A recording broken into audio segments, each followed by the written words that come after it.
주님 곧 오실 것이고 머지않아 우리가 다 주님 앞에 갈 때인데 그날까지 소망의 인내로 승리하시길 주의 이름으로 축원합니다. 기독교 신앙은 바로 종말론적 신앙입니다. 예수 그리스도의 재림으로 인해 오는 역사의 종말과 각 개인의 죽음을 통해 맞이하는 개인의 종말을 준비하며 살아가는 것이 기독교 신앙이고 신앙생활입니다. 중요한 것이 뭐냐? 그날까지 교회와 성도가 어떻게 하나님 앞에 하나님이 기뻐하시는 합당한 삶을 살아가면서 그날을 준비하는가 하는 것입니다. 지난 주일에서 데살로니가 전후서를 통해서 이에 대한 주님의 말씀을 받고자 합니다. 데살로니가 후서는 3장으로 되어 있는데 1장은 지난 주일 전서 1장 중심한 강론과 같이 예수 그리스도를 믿는 믿음 때문에 박해와 환난을 당하는 중에서도 믿음의 역사, 사랑의 수고, 소망의 인내를 통해서 오히려 세상 사람들에게 칭찬받고 모든 믿는 자의 본이 되며 하나님께 인정받는 데살로니가 교회 성도들에 대한 자랑, 칭찬, 위로, 격려의 말씀이 1장입니다. 성도가 박해와 환난을 받는다고 하는 것은 그가 하나님 나라의 합당한 자의 믿음을 가지고 또 그렇게 살아가고 있다고 하는 증거이기도 합니다. 여러분 후서 1장 5절을 한번 보십시오.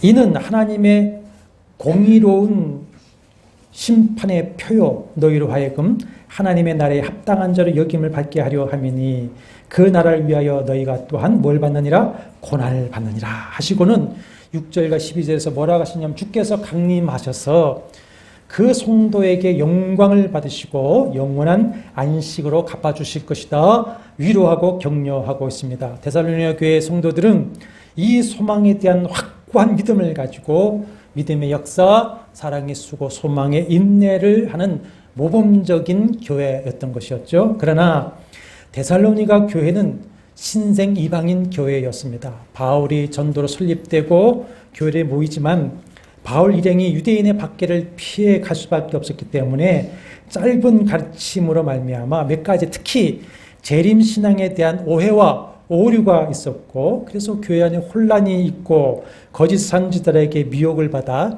흔들리는 성도들이 있었습니다. 그래서 바울이 데살로니가 교회에 보내는 전후서의 중심 주제는 재림에 대한 바른 이해, 바른 종말론적 신앙생활에 대한 교훈입니다. 그래서 전서를 보내고 몇 달 되지 않아서 후서를 곧이어서 보충해서 보내고 있습니다. 오늘은 후서만 보는 것이 아니라 전서, 후서 전체를 살펴보겠습니다. 먼저 전서의 내용을 보면은 4장 13절 한번 보십시오. 13절 같이 읽겠습니다. 형제들아 자는 자들에 관하여는 알지 못함을 우리가 원하지 아니하노니 이는 소망 없는 다른 이와 같이 슬퍼하지 않게 함이라 하셨습니다. 바울은 데살로니가에 비록 짧은 시간 머물렀지만 예수 그리스도의 십자가의 대속의 죽으심, 부활, 승천, 재림, 심판에 대해서 가르쳤던 것 같습니다. 그런데 당시 초대교회 성도들처럼 데살로니가 성도들 역시 그 시대에 자신들이 늙어 죽기 전에 주님이 다시 오실 것이다 라고 하는 재림의 임박기라고 하는 기대와 믿음과 소망을 가지고 살고 있었어요. 더군다나 당시 예수를 믿는다고 하는 것 때문에 박해와 환난을 당하고 있었습니다. 사회 공동체에서 믿음을 받아 쫓겨납니다. 그러니 경제적으로 고통스럽죠. 또 죽임을 당해야 했습니다. 그러니 초대교회의 성도들은 재림에 대한 그 소망이 열렬할 수밖에 없었어요. 그들은 사도 바울이 고린도전서 16장 22절 주여 우리 주여 오시옵소서 마라나타 했듯이 만나면 서로 마라나타 하며 서로 위로하고 격려하고 인내를 서로 북돋아주고 있는 삶을 살고 있었습니다. 그런데 가족과 믿음의 형제 중에 죽는 자들이 자꾸만 생기면서 주님이 강림하시기 전에 죽은 자들은 주께서 강림하실 때에 그 영원한 구원에 동참하지 못하는 것은 아닐까 하는 오해를 가지게 되었고 그러면 죽은 자들이 영생을 얻지 못하고 우리는 다시 사랑하는 그 이들을 보지 못할 것이라고 하는 것 때문에 과도한 슬픔에 빠져서 고통하는 이들이 많이 생겼던 것이죠. 저는 지난 주일 예배를 마치고 오후에 참 절망에 울부짖는 장례를 조문을 했습니다. 참 조심스러운 이야기라 한 주간 동안 많이 고민했지만 어쩌면 오늘의 말씀을 위해서 저로 하여금 그 시간을 경험하게 했던 건 아닌가 생각이 되어지면서 조심스럽게 말씀을 해보려고 합니다. 결론적으로 말씀드리면 24살의 젊은 청년 아이가 백혈병으로 죽은 슬픈 장례였습니다. 오랜 지인의 부탁으로 2년 반 동안에 안면식도 없는 그 청년의 치료와 구원을 위해서 함께 기도해 왔습니다. 그 지인이 사업을 할 때, 지금 은퇴했습니다. 사업을 할 때에 그 회사의 담당 은행원인 그 청년의 어머니를 전도해서 유명한 교회에 출석해서 세례도 받고 신앙생활하고, 그 청년도 어렸을 때에 또 주일학교를 좀 다녔다고 합니다. 그 아이가 커서 사회복무요원으로 군생활을 마칠 때쯤에 백혈병이 걸렸습니다. 그래서 2년 반 전입니다. 아시다시피 쉽지 않은 병이 있죠. 네. 그래서 그 지인이 그 청년과 부모에게 다시 신앙생활을 하면서 하나님 의지하고 아이의 회복을 위해서 함께 신앙생활을 회복하고 기도하자 고민하지만 무슨 연유인지 무슨 상처를 받았던지 도무지 주님을 찾지 않습니다. 어떤 때는 급하면 또 기도해달라고 부탁해서 기도하다가 또 기도하겠다면 거절을 하기도 합니다. 저는 안면식이 없지만 기도하면서 전도할 기회를 늘 기다렸습니다. 결국 임종을 이틀 앞두고 있는 소식을 듣고서는 이렇게 기도할 수밖에 없었죠. 찾아갈 수도 없습니다. 가족도 15분밖에 면회를 주지 않습니다. 성령님, 그 청년의 마음이 직접 찾아가 주셔서 예수를 찾게 하십시오. 그 영혼을 구원해 주십시오. 그렇게 기도할 수밖에 없었습니다. 지난주 예배를 마치고 돌아가는 길에 임종 소식이 옵니다. 부모 어떻게 했으면 좋겠느냐? 갔으면 좋겠다 하니까 부모가 원치 않을 것 같다. 그래서 제가 가십시다. 그래서 가십시다. 이미 그 청년의 구원 문제는 주님의 소관으로 넘어간 일이지만 기회가 되면 저는 부모를 위로하고 전도하고 싶었습니다. 기회가 주어지면 위로하고 전도하지만 그런 기회가 주어지지 않는다고 할지라도 장례가 다 끝난 다음에 조문란에 알지 못하는 사람이지만 목사가 왔다 갔다 그것을 보고 어떻게 실마리 끈이라도 주님과 연결되어질 수 있지 않겠나라고 하는 마음을 가지고 찾아갔습니다. 그러나 어린 자식을 보내고 그 절규하고 있는 어머니를 보고 기도만 하고 돌아올 수밖에 없었습니다. 그 어머니가 하는 절규의 말은 한 번만이라도 다시 보고 싶다고 그렇게 절규하고 있습니다. 백혈병의 코로나 팬데믹에 면회도 제대로 못했습니다. 임종 때 15분밖에 들어가 보지 못했다고 하니 사랑하는 그 자식을 다시 볼 수 없는 어머니의 절규, 여러분 상상 가시죠? 예. 우리의 심정은 갈갈이 찢습니다. 그 모습을 보며 그 지인이 가슴 아파 하는 말이 천국에 대한 소망이 있으면 그래도 위로가 되고 저렇게까지 절망하며 슬퍼하지 않을 것인데 그럽니다. 저는 정말 우리가 예수 그리스도를 믿고 구원을 얻는 것은 하나님이 택한 자에게 주신 은혜라고 하는 것을 새삼스럽게 깨닫고 감사하고 있습니다. 여러분들이 지금 예수 그리스도를 믿고 예배드리고 신앙생활을 하고 있다는 것 자체가 은혜이고 감사할 일인 줄 믿으시길 바랍니다. 어제 오후에 그 지인을 통해서 인사의 문구가 대신 왔습니다. 그래서 제가 답을 이렇게 보냈습니다. 교회에 다시 나가서 꼭 주님을 믿고 소망과 위로를 얻고 구원의 삶을 살아가기를 바랍니다. 이렇게 또 간접적인 답을 보냈습니다. 지난 6월 4일 저희 모친이 돌아가셨을 때에 2주간 임종을 지키면서 첫 주간에 아직 의식이 있을 때에 의식 있고 반응을 할 때에 안 되겠다. 작별을 하자. 그래서 작별 인사를 이런저런 했습니다. 엄마, 참 어려운 시대에 태어나서 이제까지 사시느라고 참 고생이 많았어. 이제 다 내려놓고 천국 가서 편히 쉬어요. 먼저가 계시면 내가 곧 따라가서 다시 만납시다. 그랬더니 눈을 이렇게 뜨시더만 끄덕끄덕끄덕 그러세요. 사랑하는 이를 보내지만 천국에 대한 소망, 다시 만날 것이라는 소망이 있으니 이별의 슬픔이 있고 많은 회한이 있지만 소망 없는 자와 같이 절망하며 슬퍼하지 않게 되는 것이죠. 다시 데살로니가전서 4장 13절 보면 이는 소망 없는 다른 이와 같이 슬퍼하지 않게 하려 함이라.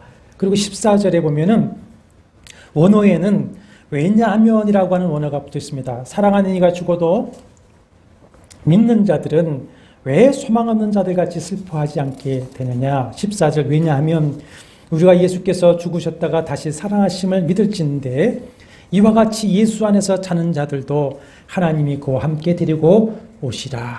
아멘이십니까? 예수 안에 죽은 성도에 대해서 죽었다, 사망했다 하지 않고 뭐라고 표현하고 있습니까?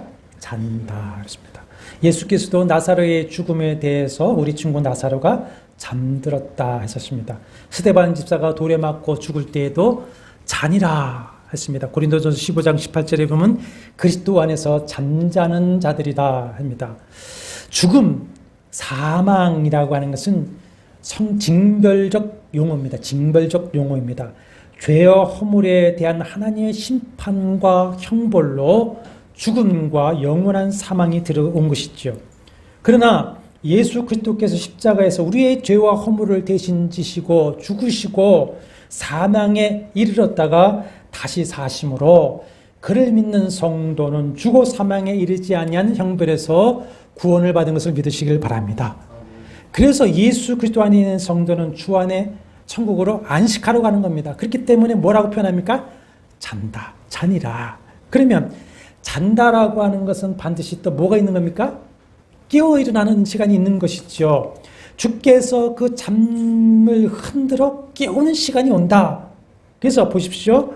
4장 14절 16절 주께서 호령과 천사장의 소리와 하나님의 나팔 소리로 친히 하늘로부터 강림하실 때에 그리스도 안에서 먼저 자는 자들의 영혼을 데리고 오실 것이고 이제 무덤에 있는 그 육신은 부활해서 영혼과 연합하여 고린도전서 15장에 신령한 몸으로 다시 살아 영생을 얻게 되는 것입니다. 그 다음 순서로 살아있는 우리도 신령한 몸으로 호련히 변해야 되어서 공중으로 이끌려 주님을 영접하고 그때부터 4장 17절 보십시오. 우리가 주와 항상 함께 있을 것이다. 재림은 단회성입니다. 이중 없습니다. 환난 전 휴거가 있습니까? 없습니다. 성경은 반드시 환난 후에 재림이 있고 그 재림 때 우리가 호련히 변화되어 공중에서 주를 영접하고 구원받아 끝나는 것으로 되어져 있습니다.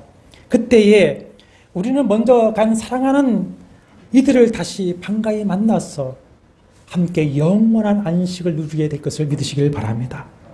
그래서 데살로니가전서 4장 18절에 보십시오. 그러므로 이러한 말로 서로 뭐하라? 위로하라. 이런 믿음, 소망이 있는 성도는 삶과 죽음 앞에 어떻습니까? 담대하게 되어 있습니다. 당당하게 되어 있습니다. 그리고 혹시 우리가 연세가 이제 많아지고 병들어 죽음 앞에 섰을 때에도 가지 않겠노라고 하는 것이 아니라 사랑하는 이들에게 내가 먼저 가 있을게. 도리어 위로하고 소망을 불어넣게 될 줄로 믿습니다. 사랑하는 여러분, 여러분과 여러분의 사랑하는 이들에게 오직 이 소망의 위로만이 있게 되기를 주의 이름으로 축원합니다. 이제 후소에 오면 재림에 대한 오해와 이단의 미혹으로 또 교회와 성도가 혼란을 겪고 있고 그래서 또 바른 교훈을 하고 있는데 오늘 본문으로 읽은 후소 2장 1절과 3절 우리 다시 한번 읽어보실까요? 형제들아 우리가 너에게 구하는 것은 우리 주 예수 그리스도의 강림하심과 우리가 그 앞에 모임에 관하여 영으로나 또는 말로나 또는 우리에게서 받았다는 편지로나 주의 날이 이르렀다고 해서 쉽게 마음이 흔들리거나 두려워하거나 하지 말아야 한다는 것이라. 누가 어떻게 하여도 너희가 미혹되지 말라. 먼저 배교하는 일이 있고 저 불법의 사람 곧 멸망의 아들이 나타나기 전에는 그 날이 이르지 아니하리니. 그렇습니다. 1절에 우리 주 예수 그리스도의 강림하심과 우리가 그 앞에 모임이라고 했는데 그 모임이 뭡니까? 바로 앞에서 말한 주께서 강림하실 때에 먼저 가 있던 성도들, 또 살아있던 우리가 함께 만나서 영원의 주님과 함께 모이는 그 모임입니다. 그 모임. 그런데 2절에 영어로나 또는 말로나 우리에게서 받았다는 편지로나 주의 날이 이르렀다고 해서, 이르렀다라고 하는 것은 완료합니다. 임박했다가 아니라 이미 와 있다, 이런 말이에요. 전서에서는 주의 강림이 임박했다고 하는 것 때문에, 그 열망에 때문에 문제가 생겼는데, 이제는 또 이미 주님이 와 있다라고 하는 미혹하는 자들 때문에 교회가 또 대혼란에 빠져버린 것입니다. 교회사적으로도 뭐 그런 이단들이 많이 있었습니다만은, 제지를 안식일 교회에서는 1874년에 오신다 했는데 불발되니까 다시 1914년에 오신다고 하니까 또 불발되니까 이제 뭐라면 공중에 재림에 계시다, 이렇게 얘기를 하고 있고요. 여호와의 증인 역시 1914년에 오셔서 이미 공중에서부터 천년왕국이 되었다 미혹을 하고 있습니다. 여러분, 우리가 다 겪었던 일이죠. 1992년 10월 28일 담이 선교회 재림을 주장해서 한국교회 많은 성도와 교회가 미혹되고 흔들렸었습니다. 그 외에도 세대주의적 종말론으로 말미암아 지금 역시도 많은 한국교회 이단들이 임박한 재림, 이미 오셨다 말하면서 미혹하고 흔들리고 있는 것을 볼 수가 있습니다. 이런 것에 보십시오. 쉽게 마음이 흔들리거나 두려워하거나 하지 말아야 한다, 미혹되지 말라, 다 뭐냐면 아주 강한 금지 명령입니다. 흔들리지 말아라, 두려워하지 말아라, 미혹되지 말아라. 근데 미혹하는 자들은 당시 세 가지로 미혹을 했는데 오늘도 똑같습니다. 처음에 보시면 2절에 영으로나 했습니다. 영으로나 성령을 빙자하는 겁니다. 성령이 자신에게 계시했다고 하면서 예언하는 것이죠. 오늘날도 성령을 빙자하거나 성령이 자기에게 특별히 선택하여 계시를 주셨다고 하면서 재림의 날과 때를 아는 것처럼 예언하여 미혹하는 자들이 많이 있습니다.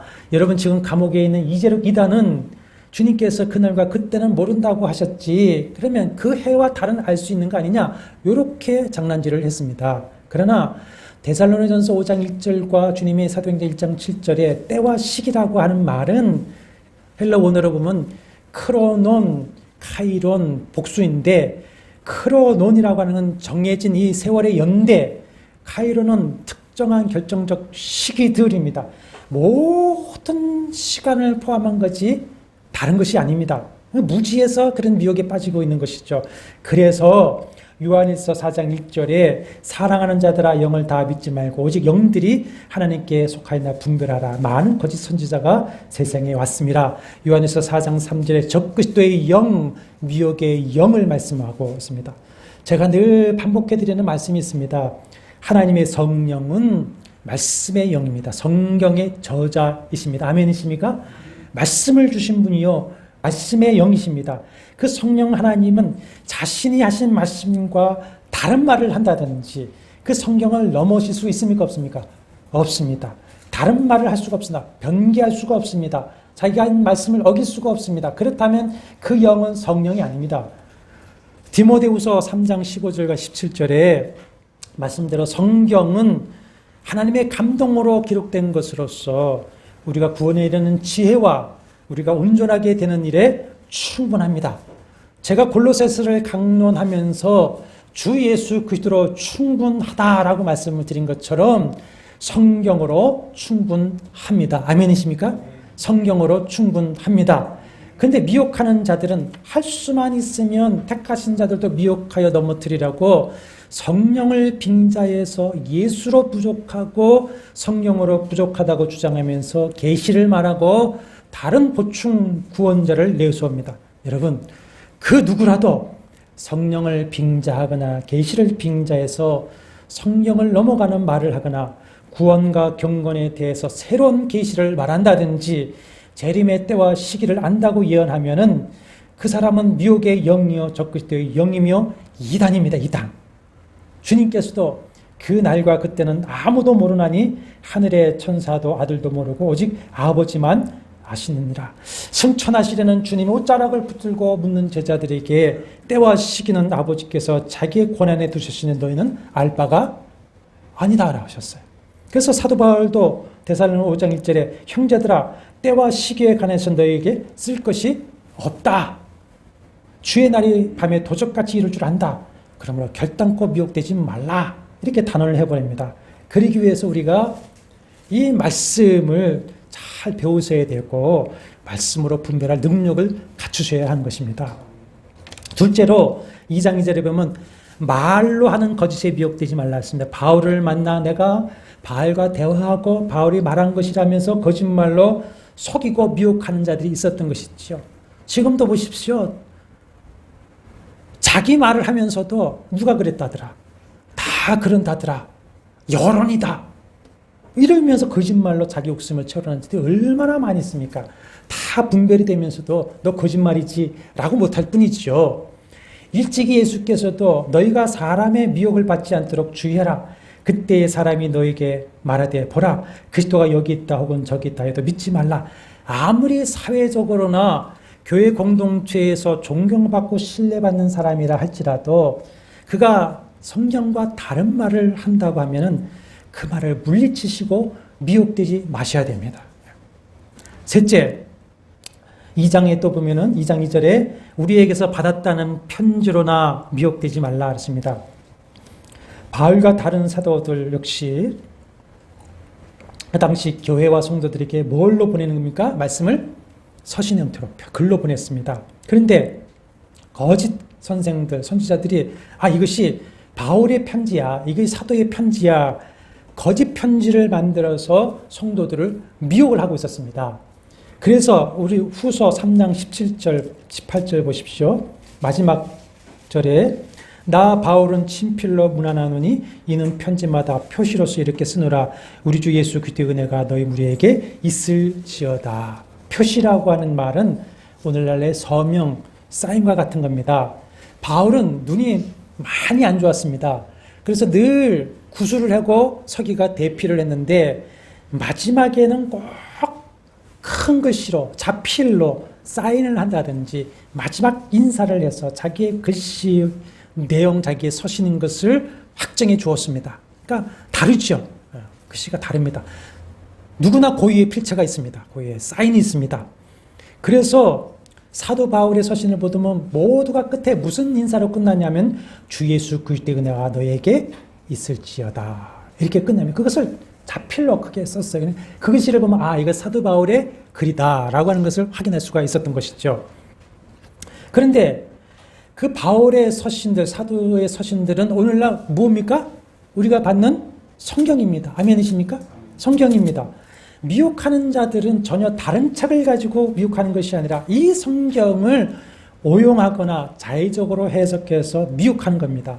그래서 사도 베드로가 베드로 후서 1장 20절에 보면 성경의 모든 예언은 사설이 풀 것이 아니라고 해놓고는 후서 3장 15절과 16절에 뭐라고 얘기하냐면 형제 바울도 그 받은 지혜대로 너희에게 이같이 썼고 또 그 모든 편지에도 이런 일에 관하여 말하였을 무식한 자들과 굳세지 못한 자들이 다른 성경과 같이 그것도 억지로라고 하는 말은 본래의 의미는 교묘하게 풀다가 스스로 멸망이라는 바울의 서신을 거짓 선생들이 교묘하게 풀어서 미혹하고 있는 일들이 많다라고 베드로 사도가 얘기를 하고 있는 것이에요.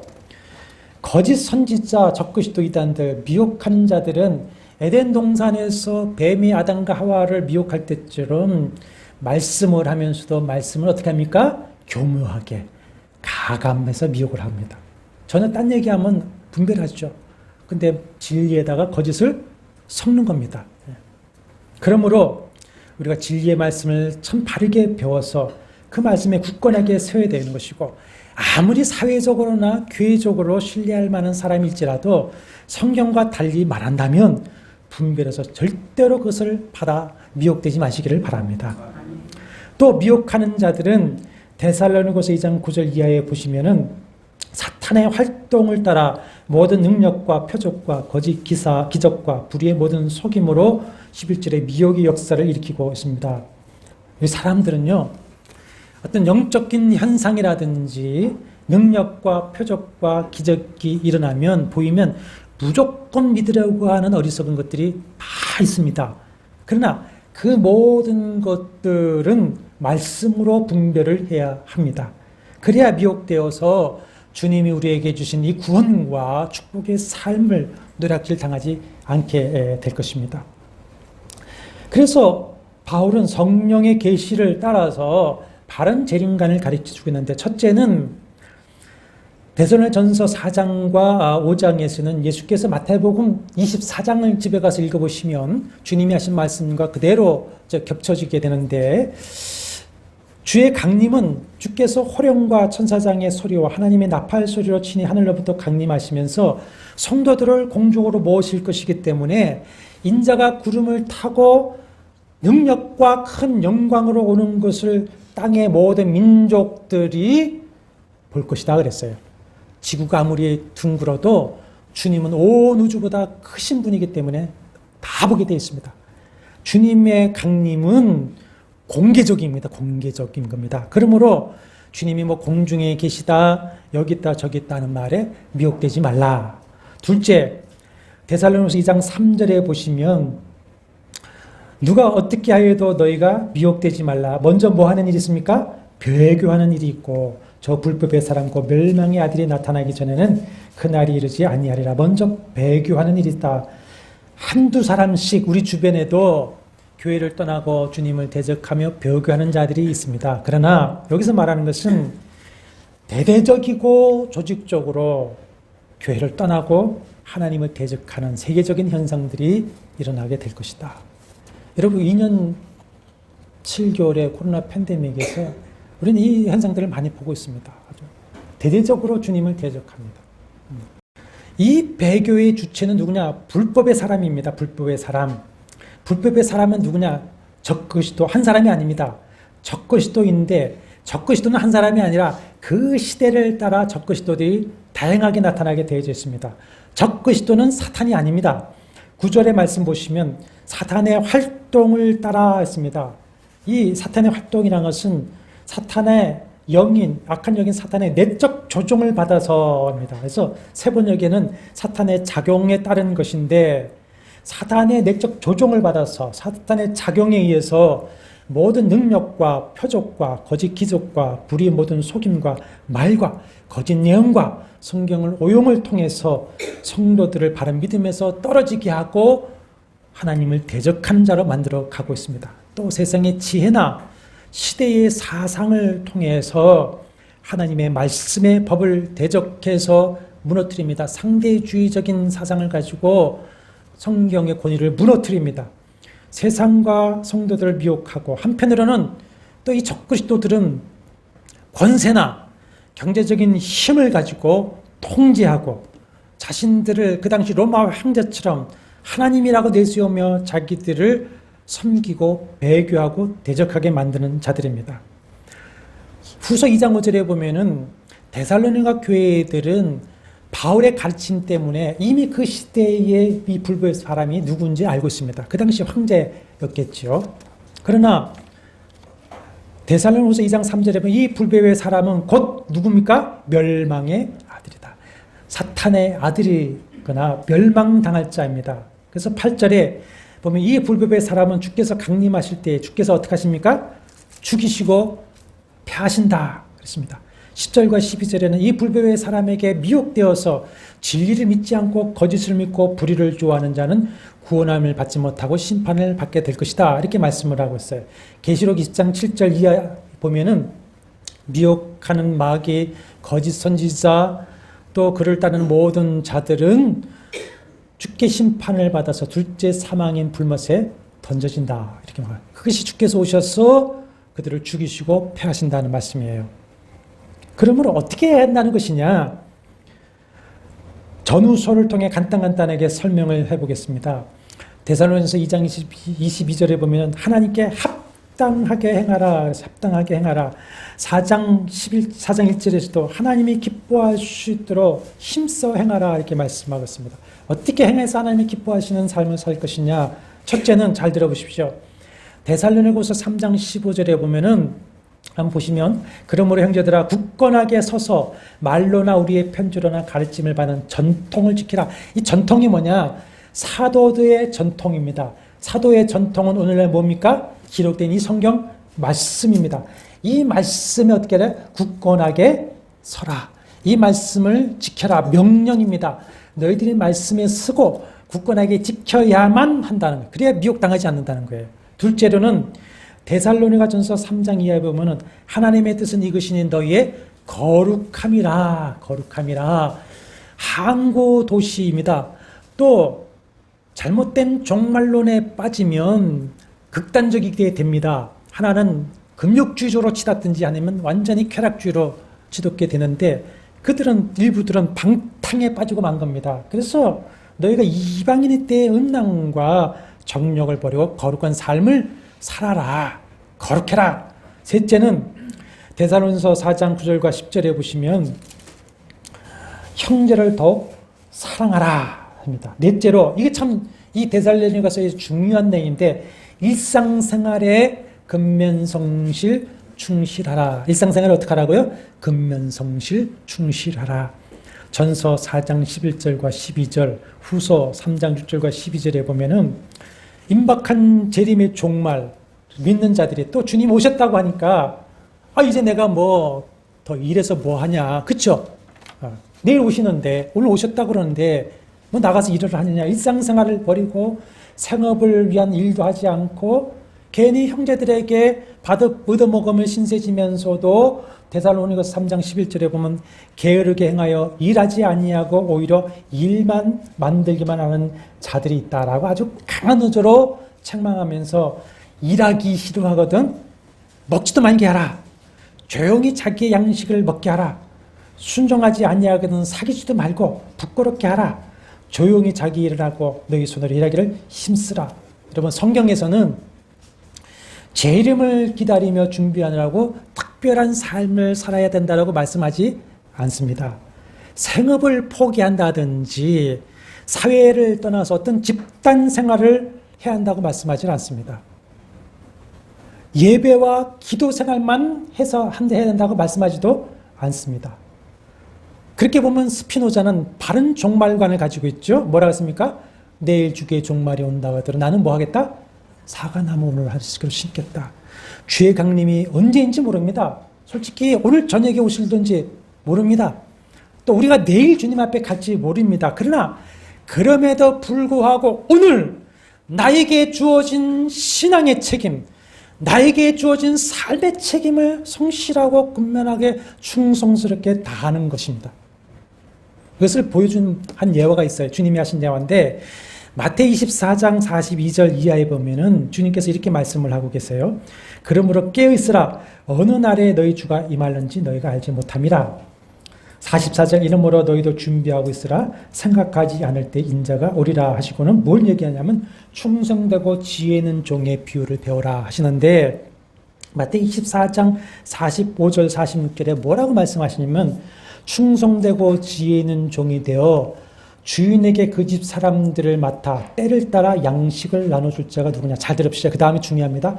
주인이 올 때에 이렇게 하는 것을 보면 자 주님이 오신다고 예고하고 또 오셨어요. 오셨는데도 불구하고 뭐 하고 있습니까? 자기 일을 하고 있어요. 그것을 보면 그 종이 뭐하다? 복이 있다. 그래서 복이 있다. 이것이 바로 데살로니가 전서 5장에서 너희는 빛의 아들이요 낮의 아들이니까 자지 말고 오직 깨어있으라고 하는 깨어있는 신앙생활이요 성도의 삶인 줄로 믿습니다. 다른 게 아닙니다. 깨어있는 신앙생활, 깨어있는 삶 다른 거 아닙니다. 뭐 교회만 와서 기도하고 예배드리는 게만 하는 게 아닙니다.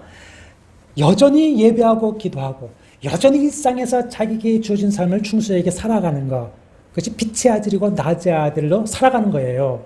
다섯째, 데살로니가전서 5장 12절 13절에 보면은 이런 종말론 때문에 교회 안에서 무질서와 혼란과 다툼이 있으니까 뭐라고 하시냐면 너희를 다스리며 고난한 자들을 너희가 알고 그들의 역사로 말미암아 사랑 안에서 가장 귀히 여기며 너희끼리 화목하라. 주의 종들을 인정해주고 존대하고 너희끼리 또 화목하라. 여섯째, 자, 우리 잘 아는 말씀인데 데살로니가서 5장 16절 22절 한번 보십시다.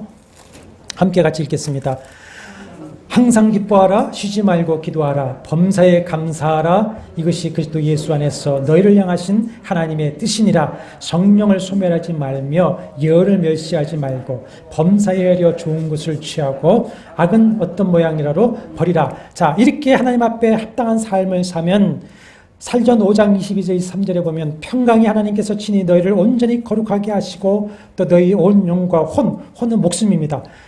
혼과 몸이 우리 주 예수 그리스도 강림하실 때에 흠없게 보존이 되도록 너희를 부르신 하나님께서 이루어 주실 것이다. 이렇게 말씀을 하고 있습니다. 사랑하는 여러분, 데살로니가서 3장 13절 17절에 보면 이것을 아까 데살로니가전서에서 이것을 이루시리라 했었는데 후서 3장 13절 17절에 보면 어떻게 이루시느냐. 주님이 하나님께서 우리를 택하시고 복음으로 우리를 부르사 진리를 믿음으로 구원을 받게 하셨다.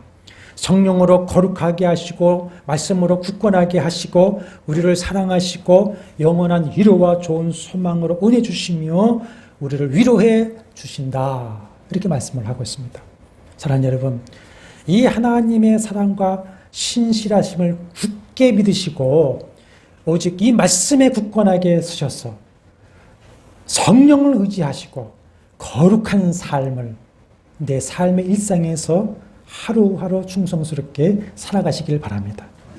이것이 바른 종말관을 가진 바른 신앙생활을 하는 것입니다. 이것이 합당한 삶이고 주님이 기뻐하시는 삶을 살아가는 것입니다. 그러면 데살로니가서 1장 10절에 보면은 주님이 강림하시는 그날에 나를 통하여 주님의 영광을 받으시고 나를 영원한 안식으로 갚아 주실 것이다 말씀하고 있습니다.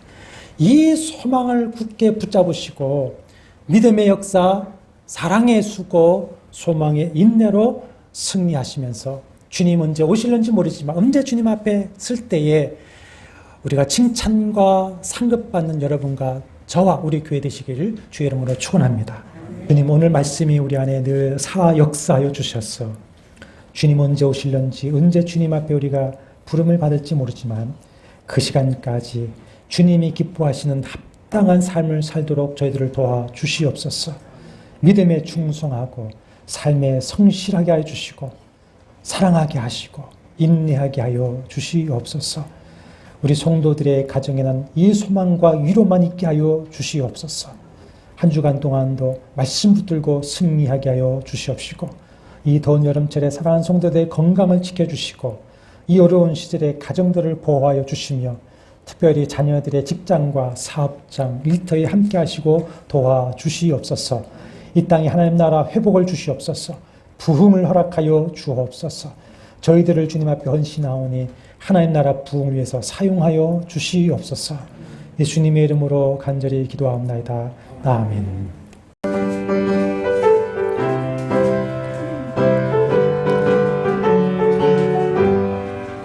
하나님의 나팔 소리 천지 진동할 때에 예수 영광 중에 구름 타시고 천사들을 세계 만국 모든 곳에 보내요. 구원받은 성도들을 나팔 불 때 나의 이름, 나팔 불 때 나의 이름, 나팔 불 때 나의 이름, 나팔 불 때 나의 이름 부를 때에 잔치 참여하겠네.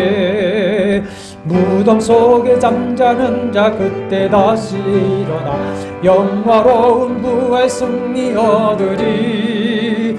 주가 택한 모든 성도 구름 타고 올라가 공중에서 주의 얼굴 배우리. 나팔 불 때 나의 이름, 나팔 불 때 나의 이름, 나팔 불 때 나의 이름 부를 때에 잔치 참여하겠네. 주님 다시 오실라 우리 알 수 없으니 항상 기도하고 깨어 있어서 기쁨으로 보좌 앞에 우리 나가서도록 그때까지 참고 기다리겠네. 나팔 불 때에, 나 밟을 나의 이름 나의 이름 나 밟을 때 나의 이름 나 밟을 때 나의 이름 부를 때에 잔치 참여하겠네.